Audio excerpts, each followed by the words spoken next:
Do you know how challenging it can be to select an IFM cable to match your Allen Bradley I/O module? In this video, I'll walk you through IFM module and cable selection using Integrated Architecture Builder, or IAB.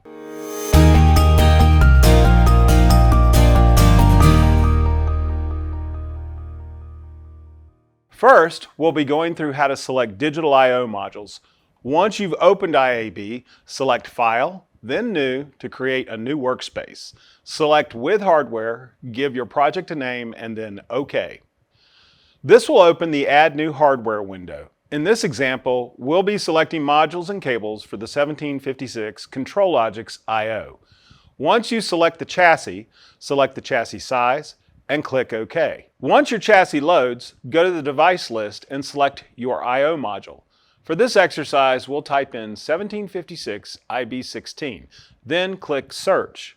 When the module appears, click and drag it to slot 1 in your chassis. Repeat the same process for the next module, which is 1756 OB16D, but drag that module to slot 2. Now go to slot 1. Right-click on the module and select Add on Machine, which will open up the On Machine wizard. For the wiring type, select Wiring System module. The wiring system will now populate. Adjust the cable length if needed and click OK. Repeat the same process for the module in slot 2. Once that is completed, you'll see icons below each module indicating that the IFM are now associated with the 1756 I/O module. Now we can save our progress before moving on to obtaining a bill of material. To do that, simply head back to the file and select Project BOM. Select the consolidated BOM for a simple listing of part numbers and quantities. If you want to match the I/O module with the IFM cable and module, select Positional BOM. Make your preference and select Save XLS to save it as an Excel spreadsheet. Now we'll go back through the process with analog I/O modules. Let's go back to the Add New Hardware window. This time, we'll be selecting 1769 Compact I/O. Once the chassis appears, right-click on it and then select Configure 1769 Chassis. Here is where we select the number of slots we need. For this example, let's choose 3 for each side and click OK.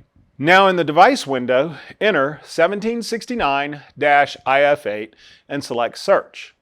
Once the module appears, drag the IF8 into slots 1 and 2. Now right-click on Module 1 and select Add on Machine. Once the window opens, select Wiring System Module from the Wiring Type drop-down and click Help Configure once the selections populate.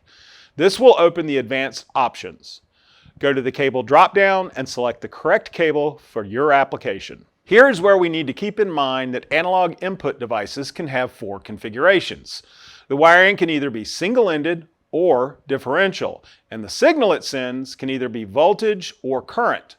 For analog output modules, the wiring can either be voltage or current, so pay attention to the last letter in the cable model number to ensure you are selecting the proper input and output cables for your application. In this example, I'll select the single-ended current cable and click OK. We will repeat the process for slot 2, but this time, select the differential voltage cable. Repeat this process again for the output module. And in this example, we'll go with the current cable. Click OK and then go through the process to export your bill of material. Thanks for watching, and if you have questions or concerns about your IFM needs, please reach out to your local ES&E account manager or automation specialist.